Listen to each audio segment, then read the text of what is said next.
మరి ఉత్తరం చూద్దామండి. కాచిగూడ నుంచి అశోక్ రాస్తున్నారు. నవగ్రహ ప్రదక్షిణల తరువాత పాద ప్రక్షాళన తప్పనిసరా, వివరించగలరు అంటూ రాస్తున్నారు. అలా చేయకూడదు. నవగ్రహ ప్రదక్షిణ తర్వాత పాద ప్రక్షాళన చెయ్యకూడదు. కాళ్ళు కడుక్కున్నాం అంటే ఏదో దోషం చేశాము అని అర్థం. తప్పు చేస్తేనే కాళ్ళు కడుక్కోవాలి. మహాభారతంలో ఉదంకోపాఖ్యానంలో పౌష్యుని ఆ కథలో కుండలాలు కనపడడం, దాంతో ఆ ఇల్లాలు ఉదంకుడిని వెళ్ళి కాళ్ళు కడుక్కునిరా నాయన అంటుంది. తోమలో అమృత భాండమే పొరపాటుగా తాకడం జరిగింది. అశుద్ధమేమో అన్న ఆలోచన ఉండింది. కాళ్ళు కడుక్కుంటే దోషం పోతుంది. తప్పు చేస్తేనే కాళ్ళు కడుక్కోవాలి. అలాంటప్పుడు నవగ్రహ దర్శనం, నవగ్రహ ఆలయాన్ని సందర్శించడం, నవగ్రహాలకు ప్రదక్షిణలు చేయడం తప్ప కాదుగా.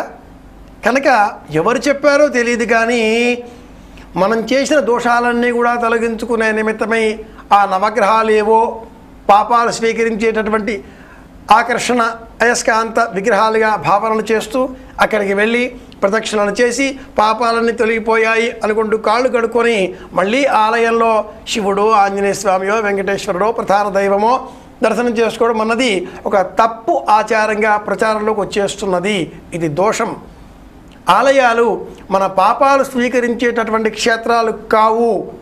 పుణ్యబలాన్ని పెంపొందింపజేసుకునే నిమిత్తమై, మనస్సును పరిశుభ్రపరుచుకునే నిమిత్తమై మంచి ఆలోచనలు లభించేవిగా ఉండాలి. కానీ పాపాలు కడిగేటటువంటి ప్రక్షాళన కేంద్రాలుగా ఆలయాలను మనం భావించకూడదు.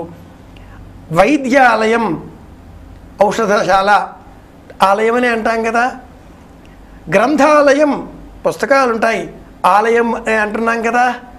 అలాంటప్పుడు దేవాలయం, ఇక్కడ దేవుడు ఉంటాడు. నవగ్రహ ఆలయం కనుక వివేచన చేస్తే మనకు ఇది అంటూ శాస్త్రమే హితబోధ చేస్తుంది. కనుక ఎవరో ఏదో చెప్పారు అని కాకుండా ఆలోచన చేసి విమర్శనాత్మకంగా సవ్యమైన మార్గాన్ని తెలుసుకుందాం, అనుసరించే ప్రయత్నం చేద్దాం. నవగ్రహ ప్రదక్షిణ తర్వాత కాళ్ళు కడుక్కోకూడదు. ఆలయం నుంచి ఇంటికి రాగానే కాళ్ళు కడుక్కోకూడదు.